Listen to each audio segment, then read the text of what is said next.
ओम नमः सिद्धेभ्यः। ओम नमः सिद्धेभ्यः। ओम नमः सिद्धेभ्यः। मंगलम भगवान वीरो मंगलम गौतमोगणी मंगलम कुंद कुंदाद्यो जैन धर्मोस्तु मंगलम सर्वमंगल मांगल्यम सर्वकल्याणकारकम प्रधानम सर्वधर्माणां जैनम जयतु शासनम जैनम जयतु शासनम। वंदितु सौवसिद्धे ध्रुवमचल मनोभवं गतिं पत्ते मोच्छामि समय पाहुण मृण्मो सुध केवली भणिलम्। नमः समय साराय स्वानुभूत्या चकाशते चित्स्वभावाय भावाय सर्वभावान्तरच्छिदे।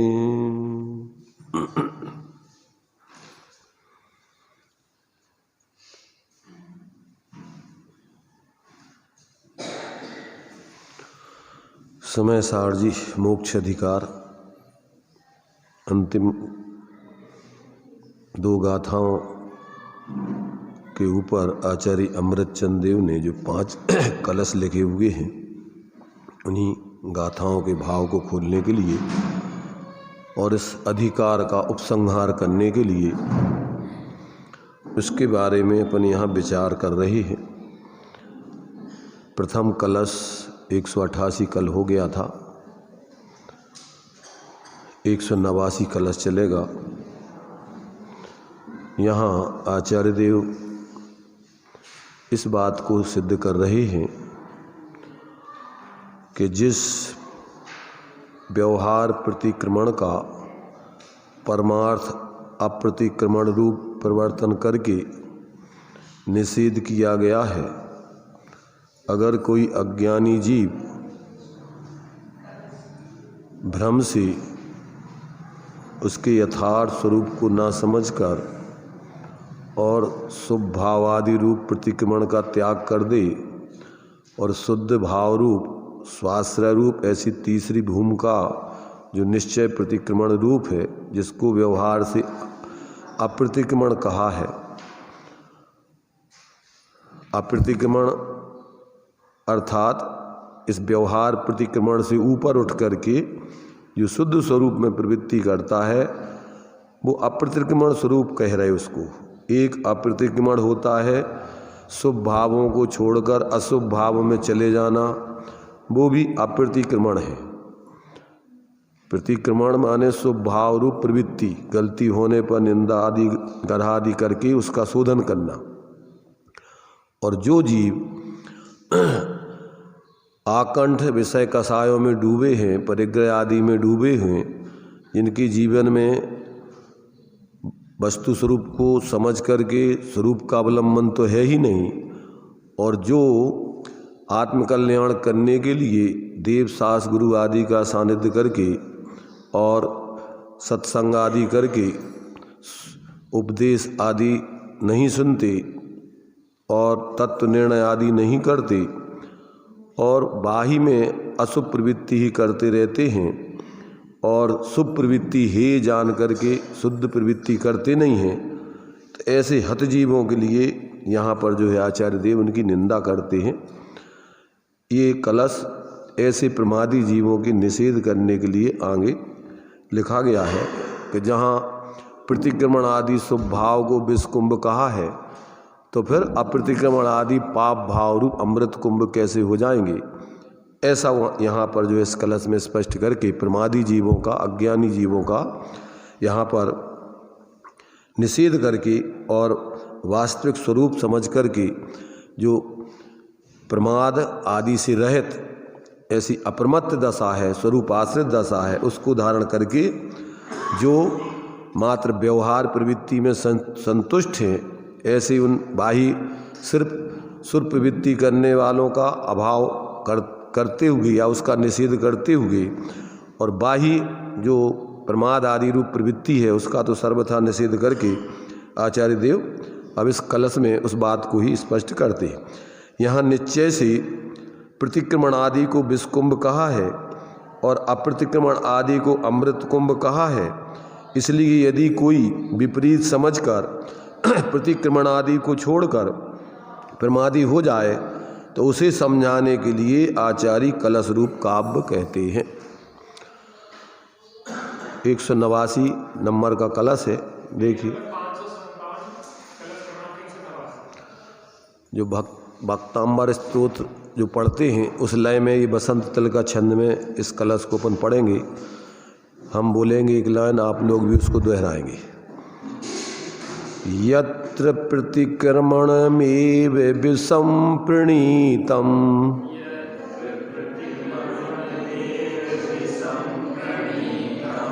तत्राप्रतिक्रमणमेव सुधा कुता स्यात्।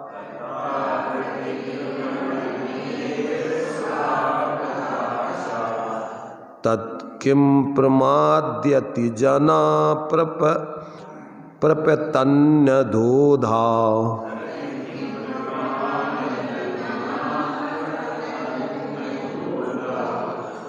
किं नूर्ध्वमूर्ध्वमधिरोहति निष्प्रमादः।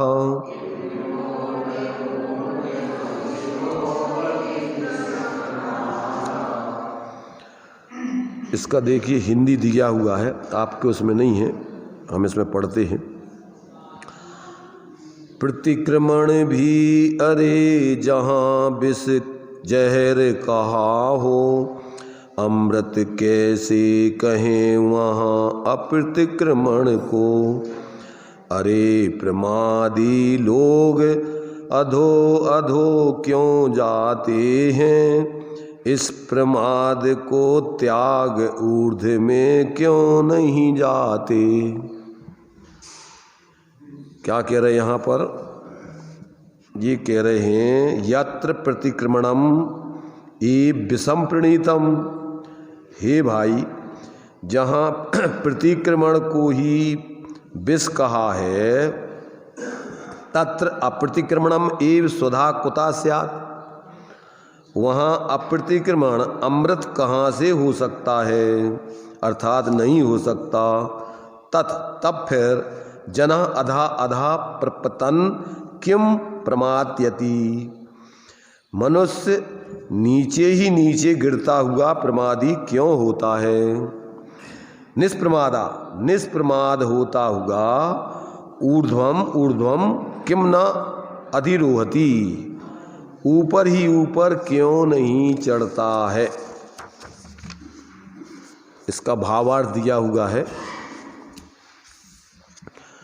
अज्ञान अवस्था में जो अप्रतिक्रमण आदि होते हैं उनकी तो बात ही क्या है, किंतु यहाँ तो सुप्रवृत्ति रूप द्रव्य प्रतिक्रमण आदि का पक्ष छुड़ाने के लिए उन्हें द्रव्य प्रतिक्रमण आदि को निश्चय की अपेक्षा प्रधानता से विषकुंभ कहा है, क्योंकि वे कर्म बंध के ही कारण हैं और प्रतिक्रमण अप्रतिक्रमण आदि से रहित ऐसी तीसरी भूमि जो कि शुद्ध आत्म स्वरूप है तथा प्रतिक्रमण आदि से रहित होने से अप्रतिक्रमण आदि रूप है, उसे अमृत कुंभ कहा है।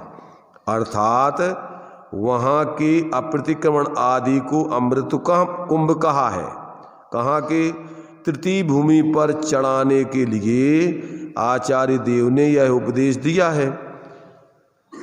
प्रतिक्रमण आदि को विषकुंभ कहने की बात सुनकर जो लोग उल्टे प्रमादी होते हैं उनके संबंध में आचार्य कहते हैं कि यह लोग नीचे ही नीचे क्यों गिरते हैं। तृतीय भूमि में ऊपर ही ऊपर क्यों नहीं चढ़ते? जहाँ प्रतिक्रमण को विषकुंभ कहा है वहाँ उसका निषेध रूप अप्रतिक्रमण ही अमृत कुंभ हो सकता है, अज्ञानी जीवों का नहीं।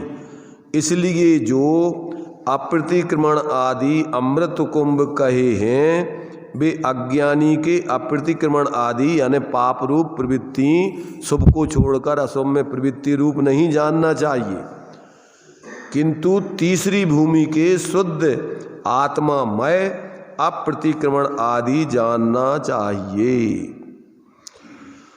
देखो यहाँ पर अपने लिए ये बतला रहे हैं कि ये जीव अनादिकाल से स्वरूप को भूलकर क्या कर रहा है?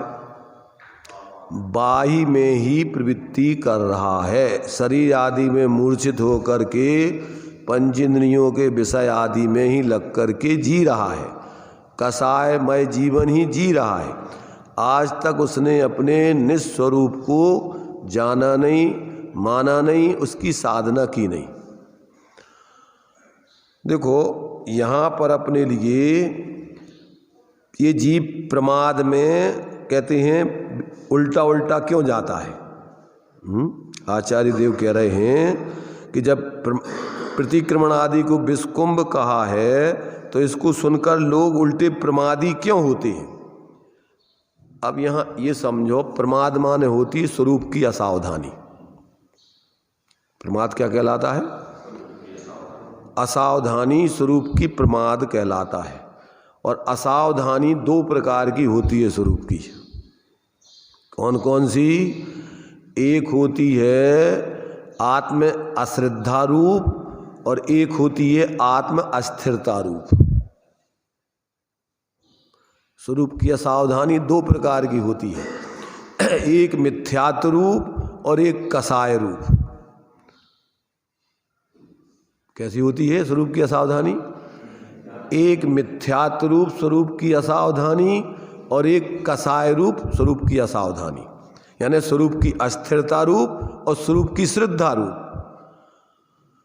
जिसको अभी परद्रव्यों से भिन्न अपनी आत्मा की अपने रूप में अनुभूति प्रतीति नहीं हुई है और शरीर आदि में बाहर के पुण्य पाप के उदय आदि में ही एकत्व बुद्धि करके अपने को शरीर आदि रूप, सुखी दुखी आदि रूप, मैं सुखी दुखी में रंग कराओ, मेरे धन ग्रह गोधन प्रभाव, मेरे सुत्तीय में सबल दीन, बेरूप सुभग मूरख प्रवीण, तन उपजत अपनी उपज जान तन नसत। तो ये सबसे प्रथम में प्रथम पहले तत्व ज्ञान करके ताते जिनवर कथित तत्व अभ्यास करीजे और संशय विभ्रम मोह त्याग आपो लख लीजिए। क्या मतलब? सबसे प्रथम में प्रथम तो पहले अपने स्वरूप का जीव को बोध होकर के अपने रूप में उसकी अनुभूति प्रतीति होना चाहिए और इसके उपरांत फिर अब उसी स्वरूप की स्थिरता करके और कसायों का अभाव क्रम से करना चाहिए। अपन पढ़ते छेडाला में पहले सम्यक श्रद्धा धार पुनि सेवऊ सम्यक ज्ञान और सम्यक ज्ञानी होए बहुरी दृढ़ चारित लीजे, एक देश अरु सकल देश तसु भेद कहीजे। ये क्रम है धर्म करने का, धर्मात्मा बनने का। कौन सा क्रम है? पहले वस्तु तत्व को समझकर परद्रव्यों से भिन्न अपनी आत्मा की अनुभूति प्रतीति करना चाहिए। ये कार्य तो चारों गति के संगी पंचेंद्रीय जीव कर सकते हैं। अश्रद्धाजन असावधानी तो प्रमाद तो सभी जीव संगी पंचेंद्रीय भव्य जीव छोड़ सकते हैं। अब चारित्र जन्य जो अपने लिए अस्थिरता जन्य जो प्रमाद है, स्वरूप की असावधानी है, वो मुनि बन करके ही पूर्ण रूपेण उसका अभाव होता है और वो मनुष्य पर्याय में ही उसका अभाव किया जा सकता है। तीन गतियों में चारित्र संबंधी पूर्ण प्रमाद का अभाव नहीं किया जा सकता है। सुनाई दे रही है सबको? समझना इसको, क्योंकि लोग बहुत भ्रमित होते हैं। जीव ने अनंत बार अपने स्वरूप की असावधानी यानी सबसे पहले पर से पृथक अपनी आत्मा की अनुभूति प्रतीति करके मिथ्यात्व का नाश करके सम्यक दर्शन प्राप्त नहीं किया, और बाहर में सब पूर्ण घर परिवार छोड़ करके अनंत बार साधु बन करके और बाह्य सुप्रवृत्ति आदि उत्कृष्ट रूप से करते हुए। श्रीमद जी ने इसका बहुत विचित्र यानी बहुत ही सुंदर खाका खींचा है। मौन धारण करे, महीनों के उपवास करे, शरीर को सुखा देवे, पे कछु हाथ हजू ना पर्यो, फिर भी हाथ में कुछ नहीं आया। क्यों? कि बाहर के प्रवर्तन से आत्मा का कल्याण और आत्मा की उपलब्धि होती नहीं है।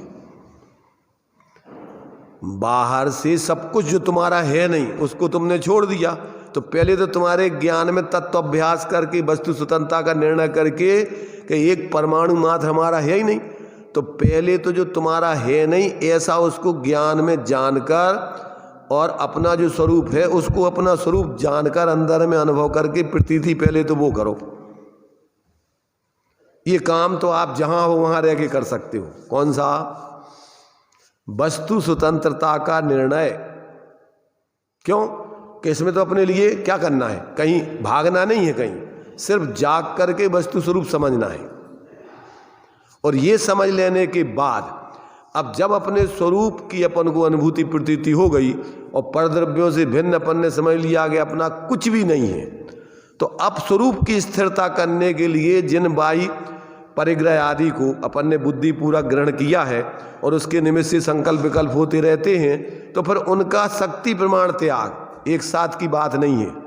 अपन पढ़ते ना, कीजे शक्ति प्रमाण, और शक्ति बिना श्रद्धा धरे, ध्याना श्रद्धावान अजर अमर पद भोगवे। तो जीव ने ये बहुत सरल है, बाहर का ग्रहण त्याग करने, ये छोड़ दो ये ग्रहण कर लो, ये तो बहुत स्थूल है, पर अंदर में अपनी आत्मा को ले परम पेनी सुबुध चैनी डार अंतर भेदिया वर्णादि अनुरागादि ते निज भाव को न्यारा किया।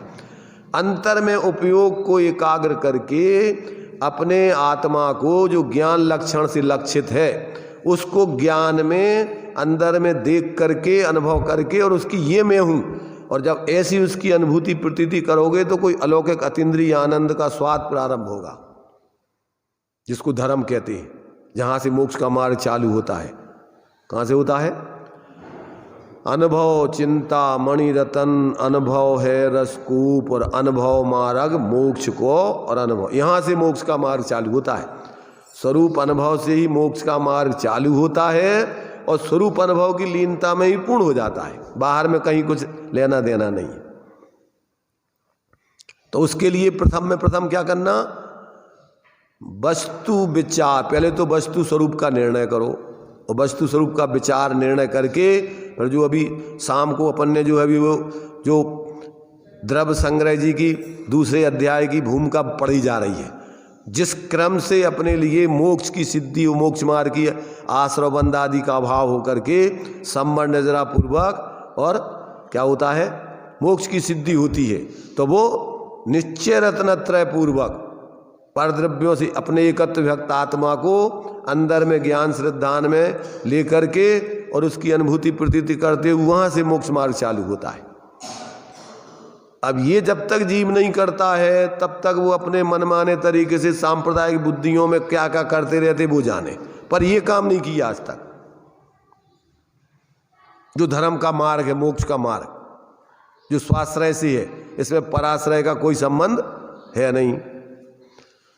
तो जब तक जीव को ऐसा अंतरंग में ऐसा भेद विज्ञान करके, ज्ञान में देखो जो भेद अपन को करना नहीं है, जानना है। पहले तो भेद विज्ञानतः सिद्धा सिद्धा एकिल केचन, और अस्यैव भाव तो बद्धा बद्धा एकिल केचन। जितने भी संसार से पार हुए हैं वो कैसे होते हैं? भेद विज्ञान के बल से। और जितने भी संसार में अभी तक रखड़ रहे बंधे हुए हैं वो कैसे? अस्य भेद विज्ञान के अभाव से। तो भेद विज्ञान क्या है कि जो तुम्हारी आत्मा शरीर आदि राग आदि से पृथक है, उसको ज्ञान में पहले समझना, अनुभव करना। भेद विज्ञान क्या कहलाता है? भेद देखो, अपन को जैसे मान लीजिए दूध और पानी है, तो दूध और पानी में से दूध और पानी को अलग करना है कि दूध और पानी अलग है, समझना है।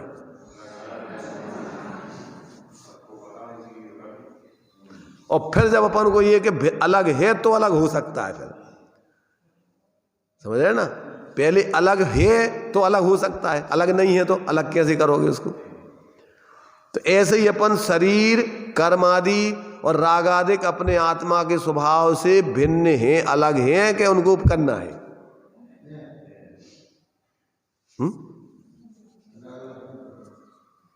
क्या क्या अभी कुछ अभी प्रश्न शंका उठ रही, क्या कह रहे? बोलो बोलो, पूछो, अपन को तो पूछना ही है, समझने के लिए अपन बैठे हैं। क्या समझ में नहीं आ रहा? शरीर आदि कर्म आदि राग आदि आत्मा के स्वभाव से भिन्न है कि भिन्न करना है?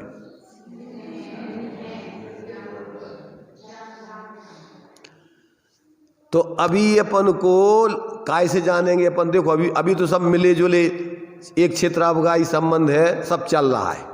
अब उसमें लक्षणों से अपन को भिन्नता पहले करना है। लक्षण भेद विज्ञान करने का उपाय क्या है? लक्षणों से ही उनको अपन अलग अलग समझ सकते हैं।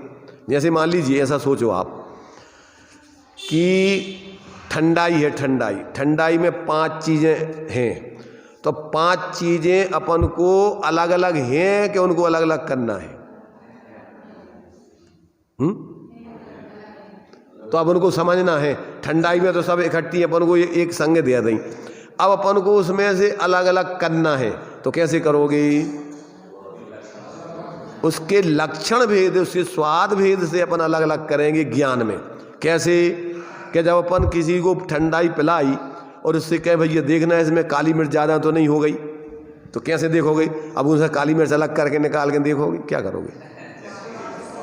अब आप सब तरफ से उपयोग को हटा करके चिरपरेपन पे उपयोग को ले जाओगे और देखोगे कि अरे इसमें मिर्च तो बहुत गिर गई है, तो आपको उन सब से अलग मिर्च का स्वाद अलग आ जाएगा कि नहीं आ जाएगा? जब भाई तो कह पाओगे कि ज़्यादा है। देखो भैया ठंडाई में मीठा ठीक है कि कम है? नहीं, थोड़ा मीठा कम है। तो कैसे देख लिया तुमने मीठा कम है? उसमें से अलग शक्कर निकाल के देखी क्या कि ज़्यादा पड़ी है कम पड़ी? क्या किया? ज्ञान में मीठा, उसका शक्कर का स्वाद मीठेपन से अपन ने देखा कि इसमें इतनी ठंडाई में कितनी मीठापन होने चाहिए, उसमें शक्कर कम है, तो अपन ने उस मीठेपन से शक्कर देख ली कि इसमें शक्कर कम है। ऐसे ही ये शरीर और कर्म, ये रागादेश और ज्ञान स्वरूप आत्मा, निरंतर देखो अपन ज्ञान करते, आत्मा का स्वभाव जानना देखना है। अपन पढ़ते बच्चों को, मात्र जानना मेरा काम, और कजू काम है अपनों है? अपन क्या करते हैं? रात दिन जानने के अलावा क्या कर रहे हैं? और कछु करवो धरवो मानना, यही मिथ्यात है। और कछु पहले तो मानना कि हम कछु और कर रहे हैं। अपन बोल रहे आत्मा ज्ञानम स्वयं ज्ञानम ज्ञानात अन्यत करोति किम परभावस्य कर्ता आत्मा मोहवयम व्यवहारिणाम। ये मोह भाव है अज्ञानी जीवों का कि कछु और हम कर सकते हैं या किया है आज तक। देखो 3 चेतनाएं हैं, एक है ज्ञान चेतना, एक है कर्म चेतना, एक है कर्म फल चेतना। इसी ग्रंथ में अपन को तीनों की परिभाषा दी है। देखो वो बता दें ताकि आपको लक्षणों से समझ में आ जाए, ताकि भ्रम दूर हो जाए अपना। ये देखिए आप, इसमें आप निकालिए 669 पेज पुस्तकें रखी। संजीव भाई जेब में हाथ डाल के मत बैठो, तो पुस्तकें ले लो। नहीं अशुद्धि चल रही का? चलो कोई बैठे रहो, कोई बात नहीं। बैठ भी को तो आप मूड़ा पे इस पर भी बैठ के लग सकते, परंतु अशुद्धि नहीं हो तो ग्रंथ सामने रखो तो मजा आता है समझने में। देखो देखो इसमें हम 3 चेतनाएं आचार्य अमृतचंद देव ने 387, 88, 89 गाथाओं की टीका का खुलासा इसमें देखिए आप। किसे कहते ज्ञान चेतना, किसे कहते कर्म चेतना, किसे कहते कर्म फल चेतना। ज्ञान से अन्य में यानी ज्ञान के सिवा अन्य भावों में ऐसा चेतना, चेतना माने अनुभव करना, ऐसा अनुभव करना कि यह मैं हूं, सो इसका नाम है अज्ञान चेतना। क्या हो गया? पुस्तकें नहीं दिखा रही है? पुस्तकें रख लो ना पास में। क्या हो गया है? 669 पेज पर पढ़ रहे हैं हम। हाँ 669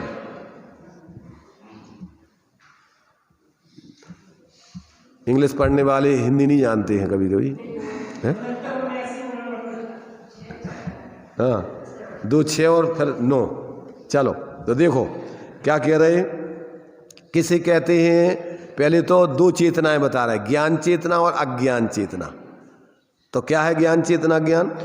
ज्ञान से अन्य में यानी ज्ञान के सिवा अन्य भावों में ऐसा चेतना माने अनुभव करना, चेतना माने अनुभव करना कि यह मैं हूं, सो अज्ञान चेतना जानना चाहिए। क्योंकि ज्ञान अन्य रूप होता नहीं है। अन्य रूप ज्ञान को मानना, जानना, अनुभव करना, इसका नाम है अज्ञान चेतना। समझ में आया? ज्ञान के अलावा अन्य कुछ ज्ञान में ऐसा संचेतना कि ये मैं हूं, इसका नाम है अज्ञान चेतना। क्योंकि आत्मा है तो ज्ञान स्वरूप, था तो ज्ञान स्वरूप, रहेगा तो ज्ञान स्वरूप, अन्य रूप तो हो ही नहीं सकता। उसी का नाम तो मिथ्यात्व है। चेतन को उपयोग रूप, चिन्ह मूरत बिन मूरत अनूप, पुद्गल नव धर्म धर्म काल, इनते न्यारी है जीव चाल, तब ताको न जान। चेतन को उपयोग रूप, चिन्ह मूरत बिन मूरत अनूप, पुद्गल नव धर्म, इनसे पहले तो अस्थि रूप में क्या बताया चेतन का स्वरूप? उपयोग रूप, चिन्ह मूरत बिन मूरत अनूप। अब पुद्गल नव धर्म अधर्म काल, इनते न्यारी है जीव की चाल माने स्वरूप। ऐसा है पहले अस्थि में जो बताया है, उपयोग रूप, चिन्ह मूरत बिन मूरत और अनूप। आप उसको शब्दों में व्याख्या नहीं कर सकते। अनुभवगम में स्वानुभूति या चकास्ते, आत्मा काय से अनुभव में आती है? अपने स्वयं के ज्ञान में अनुभव में आती है, और कोई उपाय नहीं है उसके अनुभव करने का। तो अब अपने को ज्ञान स्वरूप अनुभव नहीं करके अन्य रूप अनुभव करना, इसका नाम है अज्ञान चेतना, एक शब्द में कहें तो। अब उस अज्ञान चेतना के 2 भेद हैं। देखिए, सो अज्ञान चेतना है वह 2 प्रकार की है, कर्म चेतना और कर्म फल चेतना। अब देखना किसे कहते कर्म चेतना, किसे कर्म फल चेतना। उसमें ज्ञान से अन्य में अर्थात ज्ञान के सिवा अन्य भावों में ऐसा चेतना कि इसको मैं करता हूं, वह कर्म चेतना जानना। और ज्ञान से अन्य में ऐसा चेतना इसे मैं भोगता हूं, वह कर्म फल चेतना जानना। इस प्रकार अज्ञान चेतना 2 प्रकार से जानना चाहिए। क्योंकि आत्मा तो ज्ञान को ही करता है और ज्ञान को ही भोगता है। आत्मा अन्य को ना कर सकता है ना भोग सकता है। जैसे शक्कर है तो शक्कर अपने मीठेपन के अलावा क्या कर सकती है? बताओ, शक्कर अपना मीठेपन के परिणमन के अलावा वो क्या कर सकती है? जब मीठी रूप ही है तो मीठा ही कर सकती है और तो कुछ कर नहीं सकती वो। ऐसे ही आत्मा ज्ञान स्वरूप है तो ज्ञान के अलावा वो क्या करे? पर अज्ञानी जीवों को ऐसे लगता है जैसे अपन और कुछ कर रहे धर रहे हो और कजू। अच्छा, जैसे अपन खाते पीते हैं तो कजू आत्मा खा पी ले, कल्पना करता है मिथ्या। इसी का नाम मोह भाव है, इसी का नाम अज्ञान भाव है, और यही संसार है और संसार का कारण है। देखो, बहुत सरल टेक्निक है आत्मकल्याण की, और इस सरल टेक्निक को नहीं अपना करके आदमी इतनी कठिन कठिन चीजें करता रहता है।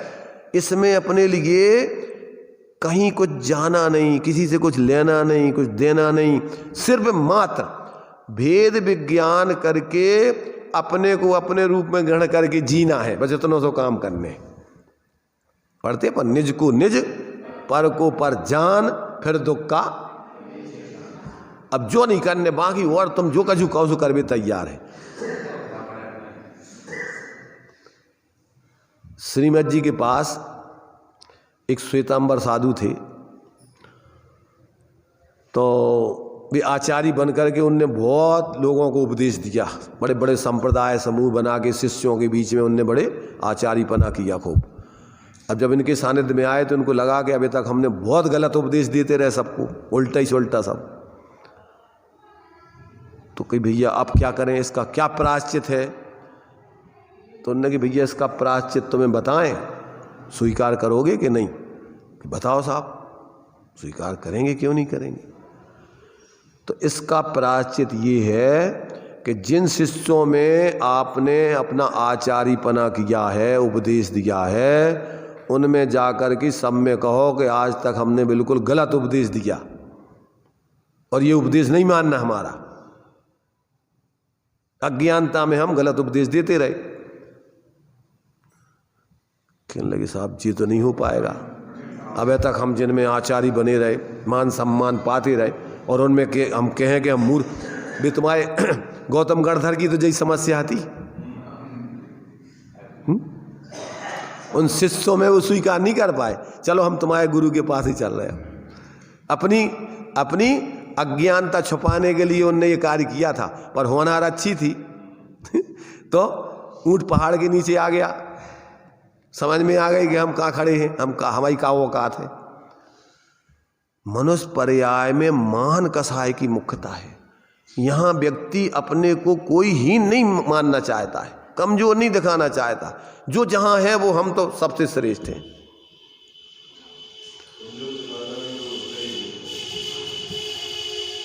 तो उनसे कहा कि भैया तुम ये करो। कहने लगे साहब अगर तुम कहो कि पहाड़ की चोटी पे चढ़ के गिर जाओ, हम तैयार हैं। तो कहने लगे वो तुम्हारा प्रायश्चित रंजा, प्रायश्चित तो जो गलती है, बीमारी जो है उसकी तो दवाई वही हुई है ना। तो जो तुमने दंभ मिथ्यात्व में और इतने लोगों को गलत उपदेश दिया, अब भी बेचारे गलत मार्ग में लगे रहेंगे। जब तक उनको ज्ञान नहीं कराओगे तब तक तुम अंदर से निसंक कैसे हो सकते हो, निर्भय। तुमने समझ लाओ, और इनके लाने गलत उपदेश भी तुम्हारे सामने गलत प्रवृत्ति करेंगे। तुमने कह दे कि हिंसा में धर्म है और भी हिंसा कर रहे, और तुम देखत रहो, तो बन जाए तुम पे, नहीं बन जाए। इसीलिए सबसे प्रथम में प्रथम ताते जिनवर कथे तत्व अभ्यास करीजिए। बिना तत्वों के अभ्यास के अज्ञानता का अभाव हो नहीं सकता है। जो अपन ने जो पढ़ो था ना कि सब कुछ करते रहो, शास्त्र भी पढ़ो, पर निर्णय नहीं करो। ये देखिए ना कि देवादिक की प्रतीति करे, पूजा पाठ वो सब आ गया उसमें। बहुत शास्त्रों का अभ्यास करे, व्रतादि पाले, तपस्या आदि करे, उसको तो सम्यक्त होने का अधिकार नहीं। और तत्व विचार वाला यानी निर्णय करने वाला, इनके बिना भी सम्यक्त का अधिकारी जानना। जब तक आपको कि सही क्या है, गलत क्या है, स्वा क्या है, पर क्या है जानो नहीं, और कछु भी करत रहो। शिखर जी जाने तुम्हें और कहीं चलो चलो चलो, तो पहले समझ तो लो कि कहाँ जाने, कौन सा रास्ता है, कौन तरफ शिखर जी है, कितनी स्टेशन चलने। अरे चलो तो यार बहुत दिन हो गए अपन को चलने हैं। अपन को तो शिखर जी चलने यार, इतने दिन हो गए, बहुत सब लोग हुआ है, हमें अपन को तो चलने हैं। तो पहले रास्ता तो समझो भाई कि अरे अपन के पास टाइम नहीं है, रास्ता मस्ता तो सब समझ गो। ऐसे ही सब लोग धर्म धर्म धर्म धर्म धर्म करो, धर्म करो, पर समझो तो धर्म किसे कहते हैं, है का धर्म। कहीं अबे बहुत टाइम, अपन तो करो धर्म करो, अपन तो अनंत बार सब कर लो अपने मनमाने तरीके से, पर वह कछु धर्म तो बनेंगे, भरम भाव धर्म के नाम पे। नहीं आ रहा समझ में। अभी महिमा नहीं आती अपन को जिनवाणी की, तत्वों की, इसको समझने की अभी अपन को महिमा नहीं आती। और जितनी महिमा आती है इसकी महिमा नहीं आती अपन को। और इसकी महिमा आए बिना कौन तुम्हें धर्म कराए, ये तो बताओ। भगवान भी तुम्हें धर्म करा दें, साक्षात भगवान समूषण में, भाई जी भगवान ही को उपदेश है जो हम तो जा कह रहे हैं कि भगवान ने तुम्हें जो मूल तो भगवान को जो उपदेश है इसको समझो और चलो जीवन में, और बस जीवन में तुम्हारा धर्म है। अब 24 घंटा धर्म कोई समय विशेष का थोड़ी है, टाइम पार्ट टाइम को हो धर्म पार्ट टाइम में चला थोड़े समय धर्म कर ले और बाकी फिर फ्री हो जाए अपन। धर्म तो जिसके जीवन में आ गओ तो अब 24 घंटा धर्म चला था उसके जीवन में, फुल टाइम चला था उसका, स्थान विशेष समय विशेष वो तो आपके लिए अतिरिक्त तो और विशेष करना है अलग है, परंतु जिसने धर्म समझ लिया अब वो कभी अधर्म नहीं कर सकता। कैसे करेगा बताओ? तुमने समझ लो जो जहर है तो अब तुम कितने जहर नहीं खाओगे, कहाँ खाओगे वो? तो ये जो है यहाँ पर अपन को क्या कह रहे कि इस प्रकार से जो कर्म चेतना और कर्म फल चेतना या अज्ञान चेतना है वो यही संसार का कारण है, संसार है। तो ये भोगना, ये करना माने ऐसा चेतना कि इसको मैं करता हुआ कर्म चेतना है, और ज्ञान के से अन्य में ऐसा चेतना कि इसे मैं भोगता हूँ वह कर्म फल चेतना है। इस प्रकार अज्ञान चेतना दो प्रकार से है। वह समस्त अज्ञान चेतना संसार का बीज है। संसार का बीज क्या है? अज्ञान चेतना। अज्ञान से संसार चलता है और ज्ञान से मोक्ष होता है, क्योंकि संसार के बीज जो 8 प्रकार के ज्ञानावरण आदि कर्म हैं उनका बीज यह अज्ञान चेतना है। काय से उत कर्मों का बंध? मूर्खता पूर्वक जीने से कर्मों का आश्रय बंध होता है, अर्थात उससे कर्मों का बंध होता है। इसलिए मोक्षार्थी पुरुष को ज्ञान चेतना का अज्ञान चेतना का प्रलय करने के लिए सकल कर्मों के संन्यास त्याग की भावना को तथा सकल कर्म फल के संन्यास की भावना को भाकर, नचाकर माने भाकर, स्वभावभूत ऐसी भगवती एक ज्ञान चेतना को सदा ही भाना चाहिए। नचाना माने उसको भाना चाहिए, उस रूप परिणमन करना चाहिए, जीना चाहिए। नचाने में क्या होता है? नचाने में वही चीजें होती रहती हैं। नचाने में क्या होता है? तो ऐसे ही ज्ञान में ज्ञान स्वरूप ज्ञान अभ्यास करे, अब ज्ञान अभ्यास करे मन माही ताकि मोह मातम नहीं। मैं ज्ञान स्वरूप हूँ, ज्ञान स्वरूप के अलावा मैं क्या कर सकता हूँ? क्या किया आज तक? भ्रम किया, और वही कुछ जाना माना, वही मिथ्यात है। मिथ्यात किसे कहती? कि हो तो तुम ज्ञान स्वरूप, कर तो रहे हो तुम ज्ञान, कर तो सकते हो तुम ज्ञान, किया तो आज तक तुमने ज्ञान, और माना कि हमने दुनिया का सब कुछ उठा रखा है सिर पे। क्या क्या कर रहे अपन? क्या क्या कर रहे हैं? देखो अपन ज्ञान के अलावा कुछ कर नहीं सकते, किया नहीं, मान रहे सिर्फ भ्रम से। मिथ्यात किसे कहते?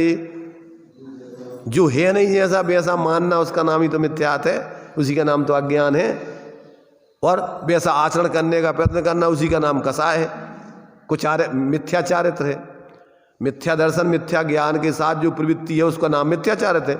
इन जुत विषयन में जो प्रवृत्त ताको जानो मिथ्याचरित। तो मिथ्यात अज्ञान और कसायों माने मिथ्या दर्शन मिथ्या ज्ञान के साथ जो प्रवृत्ति है उसका नाम क्या है?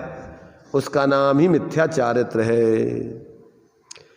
तो देखो भाई, अब ये तो सब तुम्हारे लिए वानगी के रूप में थोड़ा थोड़ा टेस्ट करा रहे ताकि तुम स्वयं समझ करके जीवन में प्रयोग करने लग जाओ। हम क्या है, प्रत्येक दूसरा व्यक्ति तो तुम्हें सिर्फ रास्ता बता सकता है, चलना तो तुम्हें पड़ेगा, वो तुम्हारा रास्ता नहीं चल पाएगा। 24 घंटे तुम जहाँ जी रहे हो वहाँ ज्ञान पूर्वक जियो तो तुम बच पाओगे कर्मों के बंधन से, और मूर्खता पूर्वक जियो, पर के कर्तृत्व स्वामित्व भोक्तृत्व पूर्वक जियो, तब तुम्हें कौन बचाए दुखों से, आकुलता से, कर्मों के बंध से। प्रभात जाग जाओ, सवेरे होगा। अब रात्रि नहीं है, सोते ही रहे थे तुम, जब देखो जब अभी सो रहे दुकान पर नहीं सो उधर। कठिन है का? तो देखो क्या कह रहे हैं यहाँ अपन जो पढ़ रहे हैं कलश। कौन सा कलश? ये अपन ने जो कलश पढ़ा है, अभी अपन ने इस कलश का ये तीसरी भूमिका आत्मा प्रतिक्रमण आदि, इसका अर्थ तो पढ़ लिया।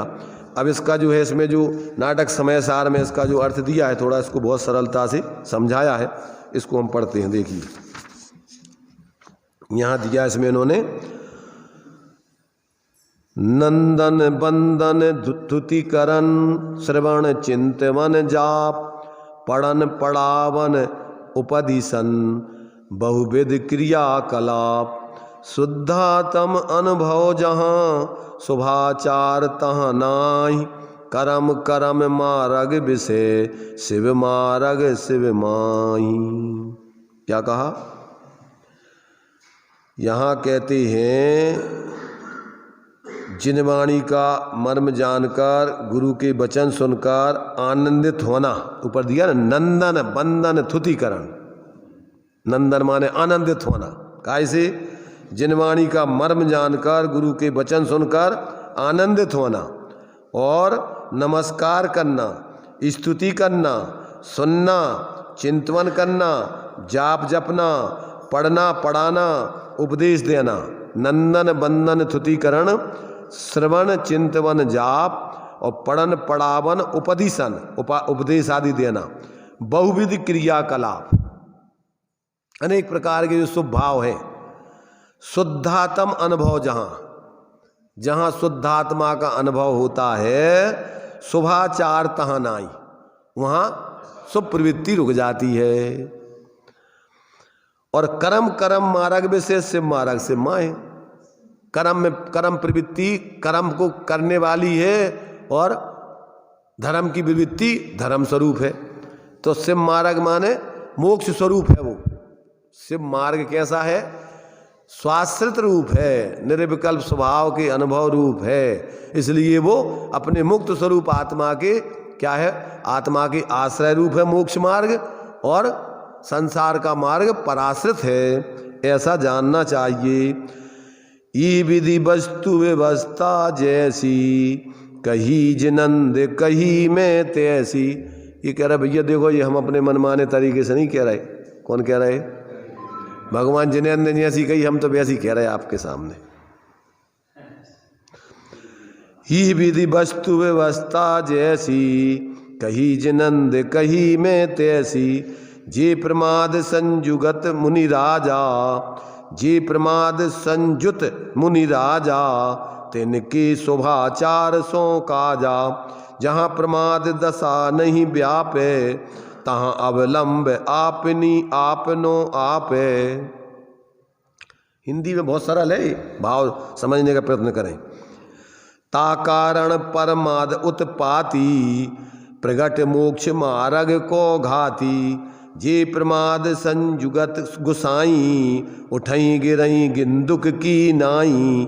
जे प्रमाद तज उद्धत हो ही तिनकी मोक्ष तिनको मोक्ष निकट द्रग सोही। घट में है परमाद जब ताई पराधीन प्राणी तब ताई। जब प्रमाद की प्रभुता नासे तब प्रधान अनुभव पर गासे। सरल हिंदी है बिल्कुल। क्या कह रहे? जो ये व्यवस्था हमने बतलाई है, तो कहते ये तो भगवान जिनेंद्र की कही कहाई है, हम तो जैसी की तैसी मात्र कह रहे हैं आपके सामने। तो कैसी कह रहे कि जे प्रमाद संजुत मुनि राजा, जो मुनिराज प्रमाद में प्रवृत्ति करते हैं। क्या करते हैं? जो मुनिराज प्रमाद में, जिसको अपन बोलते हैं प्रमत्त दशा, अप्रमत्त दशा, दो दशाएं हैं मुनिराजों की।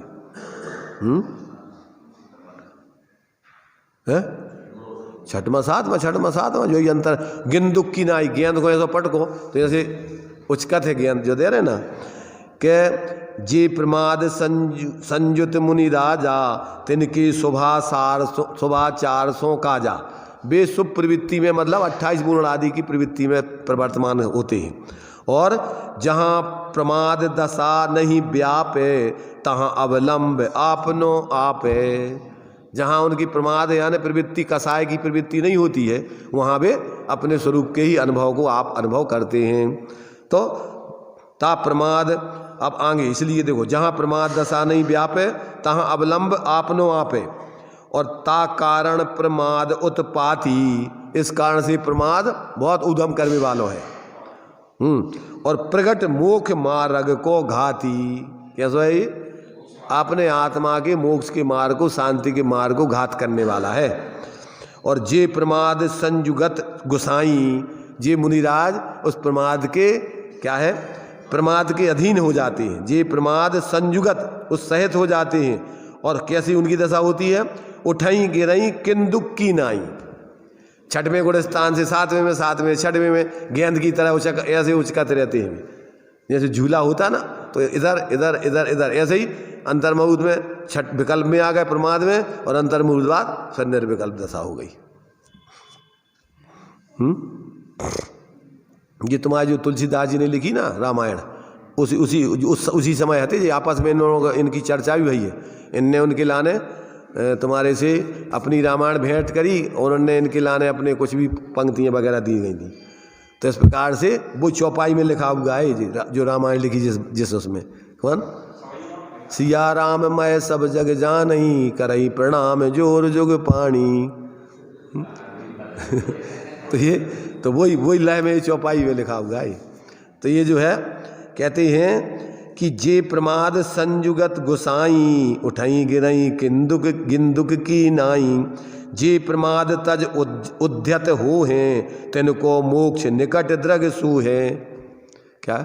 जो प्रमाद से उठ करके अप्रमाद दशा में चले जाते हैं और अप्रमाद में ही रहते हैं, तो कहते हैं तिनको मोक्ष निकट द्रग सो ही, उनके मोक्ष निकट ही दिखाई देता है उनको। जहाँ श्रेणी चढ़ गए तो फिर अब उनके लिए मोक्ष निकट है, अब दूर नहीं है।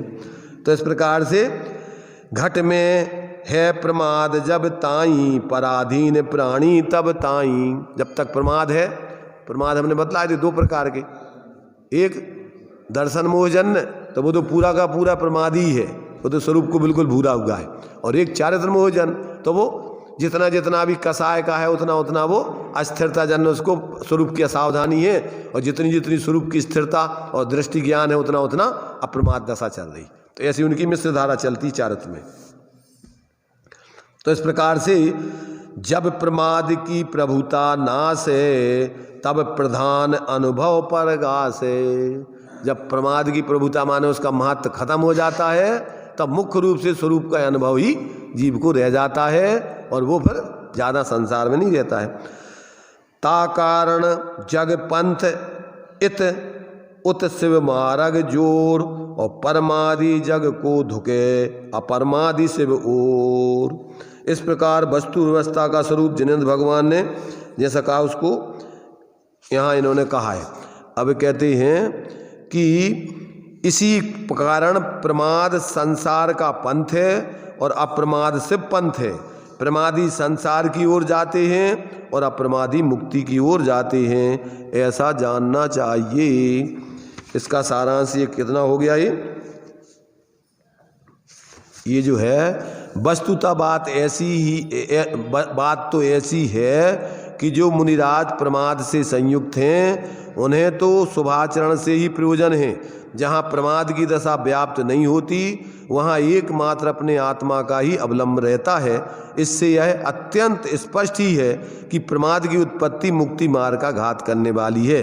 जो साधुजन प्रमत्त दशा में हैं, छठवें गुणस्थान में हैं, वे गेंद की भांति उठते और गिरते हैं, और जो प्रमाद को छोड़कर पुरुषार्थपूर्वक आगे बढ़ते हैं उनको मुक्ति अत्यंत निकट ही समझो। तात्पर्य यह है कि अप्रमत्तादि गुणस्थानों में विचरण करने वाले मुनिराज शीघ्र ही मुक्ति को प्राप्त करते हैं। अधिक क्या कहें, जब तक घट में प्रमाद है तब तक यह प्राणी पराधीन है, और जब प्रमाद का भाव हो जाता है तब सब धर्मों में प्रधान आत्मानुभव ही मुख्य रूप से प्रकाश उसका अनुभव होता है, ऐसा जानना चाहिए। इस कारण प्रमाद संसार का पंथ है और अप्रमाद दशा शिव पंथ है। प्रमादी संसार की ओर जाते हैं और अप्रमादी मुक्ति की ओर जाते हैं। इस कलश का सार इस प्रकार से जानना चाहिए। समझ में आया कछु? कौन सी जा टीका भैया है जा जो है नाटक समय सार में इस कलश का जो छंद दो ना, उस नाटक समय सार में उसके छंद को यहाँ हमने पढ़ा है, इसमें जो है दिया गया है तो उसको हमने पढ़ दिया है।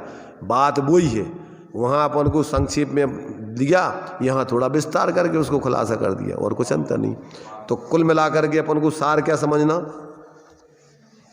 सार क्या समझना कि बिना तत्व ज्ञान के, बिना आत्मज्ञान के, बिना स्वरूप अनुभव के मोक्ष मार्ग का प्रारंभ नहीं होता है, धर्म का प्रारंभ नहीं होता है। चाहे आज करो, चाहे कल करो, चाहे अनंत काल में करना, इसके अलावा धर्म का कोई दूसरा मार्ग है नहीं। एक हुई त्रयी काल में परमार्थ को पंथ, और साध है इस परमार्थ को वह व्यवहार संबंध। तो जो प्रवृत्ति व्यवहार में तुम्हारा समझना, आचरण करना, सत्संग, जो तुम्हें ऐसे अपने उस परमार्थ स्वरूप की सिद्धि का कारण बने, वो व्यवहार है। और जो उस परमार्थ के साथ रहे वो सहचर व्यवहार है। श्रावक की भूमिका वाला, 11 प्रथमा आदि वाला, और मुनिराज का 28 मूल आदि वाला। कौन सा व्यवहार? जो स्वरूप की साधना के साथ साथ है, और अकेले बाहर की प्रवृत्ति है और स्वरूप की आराधना नहीं है, वो व्यवहार वास्तव में कल्याणकारी नहीं है। वो ज़्यादा से ज़्यादा शुभ पुण्य का बंद करा के और अंतिम ग्रेव किलों की हद पायो अनंत विरिया पद है। किसको? ये कर्म चेतना, कर्म फल चेतना, अज्ञान चेतना के अंतर्गत आते सभी। जो जीव आत्मबोध के बिना बाह्य प्रवृत्ति जो कुछ भी कर रहे हैं वो सिर्फ कर्म और कर्म फल चेतना के अंतर्गत आता है, उसमें ज्ञान चेतना का किंचित मात्र भी प्रारंभ नहीं होता है। पर पदार्थों का एकत्व, ममत्व, कर्तृत्व, भोक्तृत्व आदि ही उसमें चलता रहता है। अपने स्वरूप को उसको कोई भी बोध नहीं होता है, उसकी आराधना नहीं होती। और ऐसे जीव पैने आत्म ज्ञान बिना सुख लेस, सुख की गंध उनके जीवन में आती नहीं। एकमात्र आकुलता, आकुलता, आकुलता, संकल्प विकल्प, संकल्प, एक क्षण को भी निर्विकल्प। और एक क्षण अपन बोलते ना, क्षण भर निज रस को पीछे तन, मिथ्या मल को धो देता है, और फिर क्रम से कासायक भाव विनष्ट करे, निज आनंद अमृत पीता है। अनुपम सुख तब विलसित होता, केवल रवि जगमग करता है, दर्शन बल पूर्ण प्रकट होती, यही अरहंत अवस्था है। बिना स्वरूप के दर्शन के, आत्मश्रद्धान के, अनुभव के ये दशाएं प्राप्त होती नहीं। चौथे गुणस्थान से लेकर के सिद्धालय तक की सारी दशाएं स्वरूप अनुभव से ही प्रारंभ होती हैं, स्वरूप अनुभव में ही पूर्ण होती हैं। अभी थोड़ा अपन को, अगर पहले अपन ने सुनी नहीं हुई चर्चाएं विशेष, तो थोड़ा ऐसा लगेगा कि भैया ये तो, परंतु ये तो प्रत्येक ग्रंथ में प्रथमानुयोग पढ़ो, प्रथमानुयोग में जगह जगह जितने भी ग्रंथ हैं सब में आपको इसी बात को बताने के लिए, चाहे बाह्य आचरण के माध्यम से बता रहे हों, चाहे कर्मों के निमित्त नैमित्तिक संबंध से बता रहे हों, और चाहे वस्तु स्वतंत्रता के आधार से द्रव्यानुयोग से बता रहे हों, चाहे बाहर के आचरण के प्रवर्तन आदि से बता रहे हो चरणानुयोग से, परंतु सब में एकमात्र प्रयोजन वीतराग विज्ञानता की सिद्धि कराना है। किसी भी ग्रंथ का प्रयोजन आपको बहिर्मुखता से संसार में भटकाने का नहीं है। तो इतनी बात अपन को बराबर दिमाग में आ जाए, और फिर अपन अपने जीवन में जैसे बने तैसे, टोडरमल जी के शब्दों में कहें तो, जिस श्रद्धांत से वीतराग विज्ञानता की सिद्धि हो वह श्रद्धांत सम्यक दर्शन। तुम क्या कर रहे तुम जानो। जिस जानने से वीतराग विज्ञानता की सिद्धि हो वह जानना सम्यक ज्ञान, और जिस आचरण से वीतराग विज्ञानता की सिद्धि हो वो आचरण सम्यक चारित्र है। तुम जो कर रहे हो तुम जानो, हमें तो ये निकाल के लाओ वीतराग विज्ञानता। क्यों कि 3 भुवन में सार वीतराग विज्ञानता, शिव स्वरूप शिवकार, नमो त्रियोग समार के। तो इस पे विचार करना। धीरे धीरे धीरे धीरे क्या होता है, नए घड़े में अपन पानी डालो तो ससुक जाता पता नहीं पड़ता पहले, फिर धीरे धीरे डालते रहो तो धीरे धीरे भरता है। इसलिए अभी ये नहीं समझना कि भैया अरे अभी तो समझ में कछु नहीं आओ।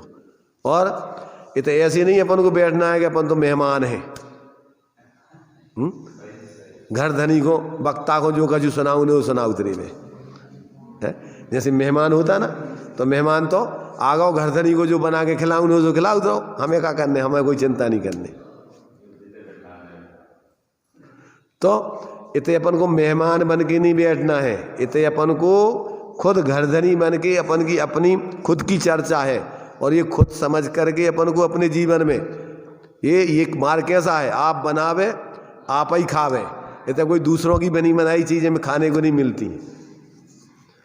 इसलिए यहाँ मेहमानी का काम नहीं चलता है। समूसण में भी तुम्हें अपनो भोजन बना के स्वयं खाना पड़ेगा। वहाँ खुद अपनी बुद्धि से, भगवान के ज्ञान में भी तो सब केवल ज्ञान होगा उनको, पर तुम्हें अपने ज्ञान में समझ करके अपने जीवन को स्वयं ही सम्यक प्रकार से मोक्ष मार्ग में लगा के और सुखी होने का मार्ग है। एकला चल वाला मार्ग है प्रत्येक व्यक्ति का अपना अपना, जिसमें कोई दूसरे का संगाती नहीं हो सकता। बाहर से तो हो सकते हैं, हजारों के संग रहते हैं, पर अंदर से प्रत्येक जीव आप अकेला अवतरे, मरे अकेला होए, यों कबहु इस जीव को साथी सगाना को। ठीक है, सोचना, विचारना और अपने जीवन में इसको अंगीकार करके जीना।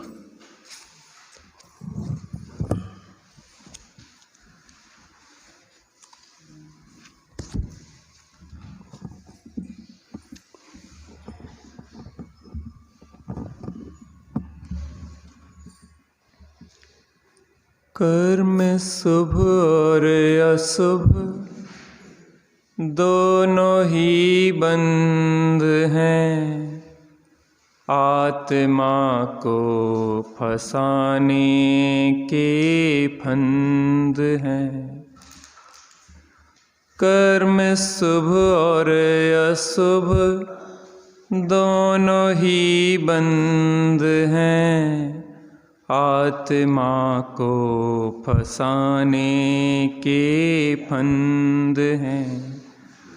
रोक ले आश्रय को पहले संबर से तू, निर्जरा कर मिटा दे तो क्या बात है। कर्म चाहे शुभ हों चाहे अशुभ हों, दोनों ही बंद हैं और आत्मा को फंसाने के ये फंद हैं।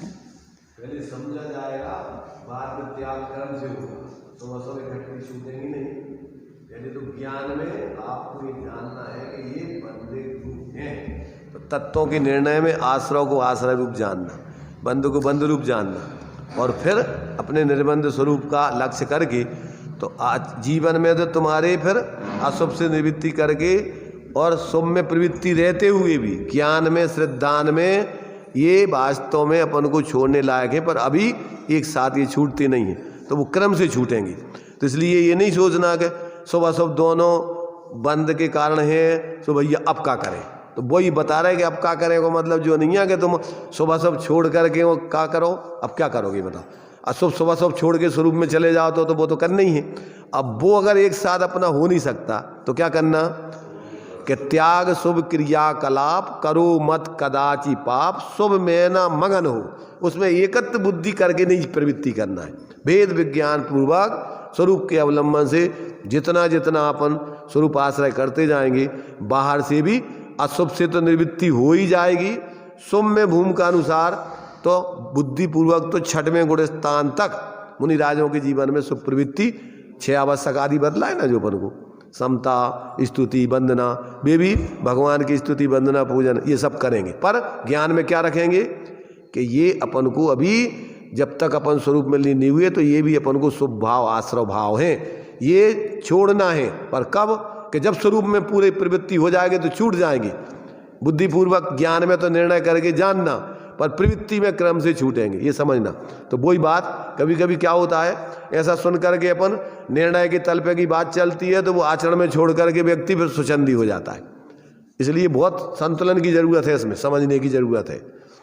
माने ज्ञान श्रद्धान में तत्वों को समझ के वस्तु स्वतंत्रता, जीवन में तो पहले ज्ञान श्रद्धान में तो सम्यकपना, और आचरण में यथायोग फिर स्वरूप की अवलंबन से उतनी प्रवृत्ति तो होगी नहीं, और बाकी जो है शुभ प्रवृत्ति रहते हुए भी उसमें अपन एकत्र बुद्धि नहीं करेंगे, धर्म बुद्धि नहीं करेंगे, ज्ञान में जानेंगे कि अभी भूमिका अनुसार अपन को ये वास्तव में अपनी अभी मजबूरी है। तो ऐसा करके बराबर अपन उधर से हटते जाएं, स्वरूप प्रवृत्ति में लगते जाएं, और भूमिका अनुसार आपके ये बाह्य प्रवृत्ति तो आपकी गुणस्थान प्रमाण अभी क्या होगी, अभी बाहर का अशुभ का छूट करके शुभ की प्रवृत्ति बहुत होगी।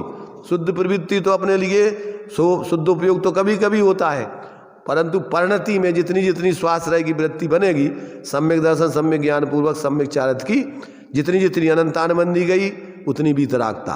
साथ में अभी 2-3 चौकड़ी कसाय के साथ में आपका विवेक पूर्वक परिवर्तन होगा। तो ये जब तक पूर्ण कसायों का अभाव नहीं होता तब तक आपकी व्यवहार प्रवृत्ति बुद्धि और अबुद्धि पूर्वक चलती रहती है। तो ये विवेक रख करके अपन को ज्ञान श्रद्धान में जो अपना स्वरूप है पहले तो उस पर पूरा जैसा का तैसा विश्वास निर्णय करके चलना। आचरण में जितना जितना स्वाश्रय होता जाए उतना उतना तो बाह्य परिवर्तन छूटता जाएगा, और जितना जितना भी कसाय है उसमें विवेक पूर्वक शुभ प्रवृत्ति मुख्य रूप से चलेगी।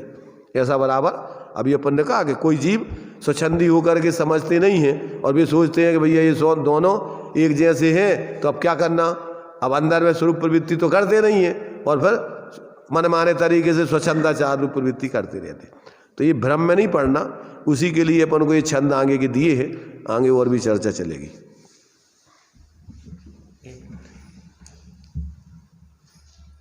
जब यह बात आई श्रद्धा के तल पे कि कर्म शुभ और अशुभ दोनों बंध के कारण हैं, तो व्यक्ति ने क्या किया कि शुभ को छोड़ के अशुभ में लग गया। तो आचार्य देव ने इस कलश में डांट लगाई है कि जहाँ की शुभ भाव को भी विष कहा जा रहा है, तो अशुभ भाव रूप अप्रतिक्रमण को अमृत कैसे कहा जाएगा। मैं तुझे उपदेश ऊपर चढ़ने के लिए देता हूँ और तू नीचे क्यों गिरता है। मैं तुझे कह रहा हूँ द्वितीय भूमिका का प्रतिक्रमण भी जहाँ पे विष कहा जा रहा है, तो प्रथम भूमिका का अप्रतिक्रमण अमृत कैसे हो सकता है। मैं तो चाहता हूँ कि तीसरी भूमिका का जो अप्रतिक्रमण शुद्ध भाव रूप है उसके माध्यम से तो द्वितीय भूमिका का जो प्रतिक्रमण रूप शुभ भाव है उसका भी नाश करे। तो यहाँ पे श्रद्धा की बात जो है उसको समझना दोनों ये है, लेकिन उसमें भी निर्णय करना कि कब किस भूमिका में क्या छूटता है, त्यागी साहब ने उसका विशेष निरूपण कर दिया है।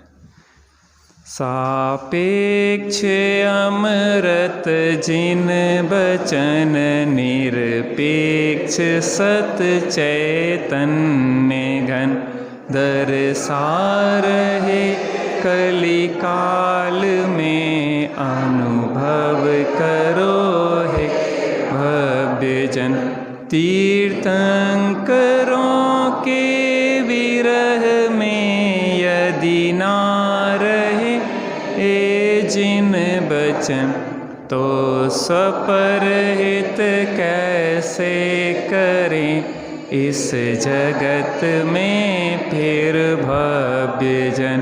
अज्ञान बस भ्रमते रहें पशुबत सदा ही दुख सहें। धन धन्य है बेजीव जो जिन बचन सुन निज हित करें।